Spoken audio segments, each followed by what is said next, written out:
ये अहो अहा ये शब्द आश्चर्य में है। कह रहे कि राधा माधव पाद पंकज रजा प्रेमोन्मादे तत्प्रिय।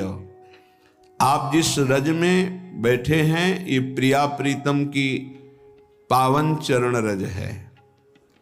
ये गोपियों के आंसुओं से भींगी हुई रज है। ये प्रेमियों के आनंद अश्रु विरह अश्रुओं से भींगी हुई रज है। लाखों असंख्यों प्रेमी हो गए हैं। ऐसे अद्भुत अद्भुत जिनकी जैसी वृत्ति प्रकट होती वैसे प्रिया प्रीतम लीला करते, ऐसे समर्थ महापुरुषों की चरण रज में, प्रिया प्रीतम की चरण रज में, ऐसे परम पावन आंसुओं से भींगी हुई भूमि में आप बैठे हुए हैं, आप आए हुए हैं। जो वृंदावन धाम आए हैं, प्रियाजू की कृपा से आए हैं।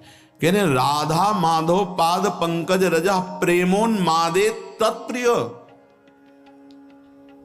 केवल वास कर रहे हो, अब आगे का कार्य वृंदावन करेगा। रसिकों का संग देगा, रसमयी रस रीति उपासना मिलेगी, आपको प्रेमोन्माद तक धाम पहुंचा देगा। पर तत्प्रिय क्रीड़ा कानन वासिषु, जो प्रिया प्रीतम की इस रास विलास भूमि में वास कर रहे हैं वो बहुत प्रियजन हैं। स्थिर चर प्राणिस्वपि द्रोहिषु, चाहे वो चल हो या अचल हो, बस इनके अपराध से बच जाओ। प्रद्वेषम परमापराध महो त्यक्त्वे तरेरप्य धैर्य। यदि तुम इस वैष्णव धाम में वैष्णव अपराध, एक अपराध से बच गए, इस महाअपराध से यदि बच गए, तो तुमसे कैसे भी यहां पाप हो गए हों, यदि आमरण वृंदावन का वास स्वीकार कर लिए हो, तो तुम्हें प्रिया प्रीतम की पक्की प्राप्ति होगी। कह रहे हैं युक्तोप्यामरणांत लब्ध वसितिर वृंदावने स्यात् कृति। प्रद्वेषम परमापराध महो त्यक्त्वे तरैरप्यधई। और बहुत से पाप हो जाए, कोई तुम्हें नहीं रोक पाएगा प्रिया प्रीतम से मिलने के लिए। ये धाम अपने प्रताप पर आमरण, यही सदगुरुदेव भगवान ने बताया था।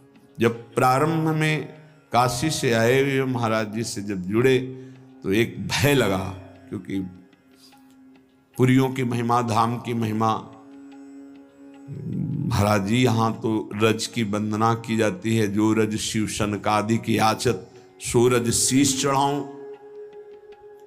अब इस रज में लघु शंका का त्याग करते हैं, मल का त्याग करते हैं, क्योंकि यहीं रहते हैं।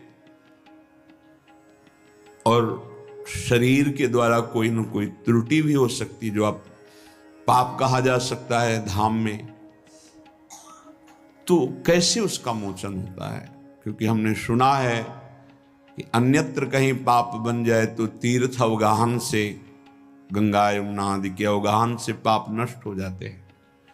अगर गंगा यमुना तीर्थों में पाप बन जाए तो संगम तीर्थराज प्रयाग, वो तीर्थराज है, वहां अवगाहन करने से पाप नष्ट हो जाते हैं। यदि तीर्थराज प्रयाग में पाप बन जाए तो पुरियों में से द्वारिका है, काशी है, अवधपुरी है, ऐसे सप्तपुरियां जो है, अगर वहां अपराध बन जाए तो ब्रज 84 कोश महामहिम।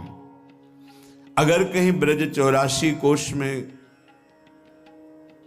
आपसे कोई पाप बन जाए तो मुकुट मणि, ब्रज मुकुट है और वृंदावन मुकुट मणि है, वृंदावन की रजिका से।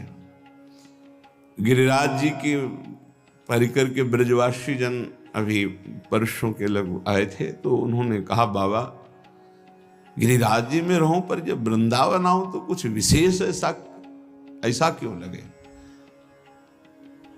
हम कहा लाडली लाल नौ किशोर की राजधानी वृंदावन है। जय जय वृंदावन रजधानी, जहां विराजत मोहन राजा, श्री राधा श्री रानी, जय जय वृंदावन रजधानी। से सदा सनातन इक रस जोरी, महिमा निगम न जानी। ये सनातन जोरी है, ये अवतार जोरी नहीं है कि अवतार लिया और अंतर ध्यान, ये सनातन जोरी है। श्रीधाम वृंदावन में यदि पाप बन जाए तो कैसे उससे मुक्त हुआ जा सकता है? क्योंकि शरीर है, कभी कोई त्रुटि हो जाए, कोई पाप बन जाए, तो सदगुरुदेव भगवान के वचन, उसी से हिम्मत बन गई। अखंड वृंदावन वास का जो सौभाग्य मिला वो इसी से, नहीं तो एक डर लग रहा था ऐसे महामहिम धाम का अपराध बन गया तो वो बढ़ता चला जाता है कैसे। तो गुरुदेव भगवान ने कहा यदि आजीवन वृंदावन वास का नियम ले ले और उससे कोई अपराध बन जाता है तो धाम उसको मानता ही नहीं। बस एक अपराध से बच जाए, वैष्णव अपराध। ये सदगुरुदेव के वचन, श्रीपाद प्रबोधानंद जी महाराज। राधा माधव पाद पंकज रजा प्रेमोन्मादेत। आप वृंदावन की रज में बैठे हैं, रज का सेवन कर रहे हैं, वास कर रहे हैं, ये आपको प्रेमोन्माद तक पहुंचा देगा। कैसे? रसिकों का संग कराएगा, रस रीति की उपासना मिलेगी, प्रिया प्रीतम को आकर्षित करके आपकी तरफ दृष्टि, ये धाम करवाएगा। पर तत्प्रियो क्रीड़ा कानन वासिसु, प्रिया प्रीतम के प्रिय केली कुंज में, ये संपूर्ण वृंदावन प्रिया प्रीतम का केली कुंज है। कहीं रास केली, कहीं विलास केली, विविध केलियों से युक्त कुंज निकुंजों में हमारे प्रिया प्रीतम विहरण करते हैं, विहार करते हैं। इसमें जो वास करने वाले हैं, प्राणिस्वपि द्रोहिषु प्रद्वेषम परमापराध महो।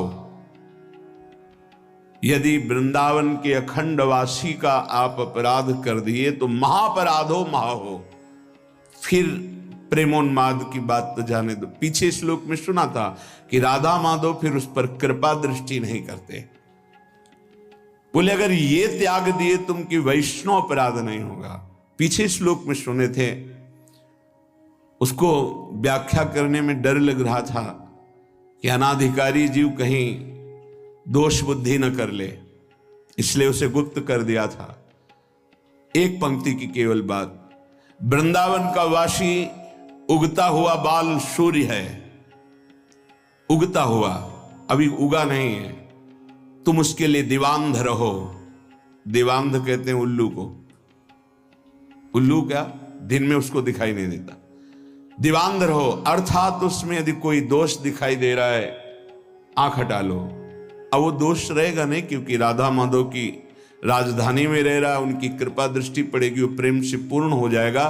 पर आप यदि दोष दर्शन करेंगे तो आपका हृदय अपराध से युक्त होने के कारण फिर धाम में टिकना मुश्किल हो जाएगा, परमार्थ में टिकना मुश्किल हो जाएगा, भजन मार्ग छूट जाएगा।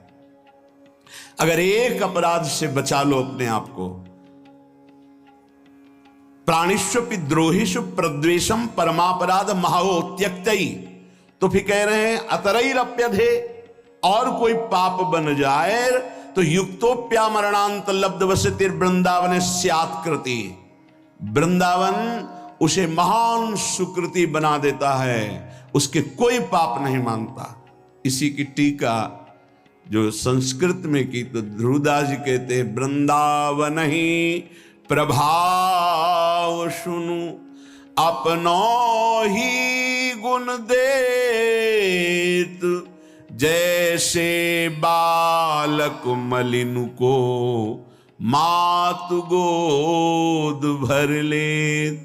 यदि कोई आजीवन वृंदावन वास स्वीकार करता है और बड़ा गलतियां करता है तो भी वृंदावन जैसे मल भरे बालक को मां दौड़कर गोद में ले लेती है, ऐसे वृंदावन स्वीकार। एक बात केवल, वैष्णव अपराध न बनने पावे, ये बस अंदर रखिए, धामवासी के प्रति कोई अपराध न बनने पावे। न लोक वेदो धृत मार्ग भेदई राविस्य संक्लिश्यति रे विमूढ़ा, हठेन सर्व परिहृत्य वृंदा वनांतरे पर्ण कुटीम कुरुध्वम। ऐ विमूढ़, कलिकाल है तो साधना के द्वारा सिद्धि नहीं प्राप्त कर पाएगा। क्या कर? ना लोक की सुन ना वेद की सुन, और वृंदावन का आश्रय ले, वृंदावन का वास स्वीकार कर और रसिकों का संग कर। बहुत दुख पा लिया, अब दुख पाने का समय नहीं, महासुख में निमग्न हो जा। क्या कर, हठ पूर्वक सर्वस्व छोड़कर वृंदावन में अगर नहीं कुछ हो पा रहा तो फूस की झोपड़ी रख करके भजन कर और परम पद को प्राप्त कर। कह रे हठेन सर्व परिहृत्य वृंदावनांतरे पर्णकुटीम कुरुध्वम।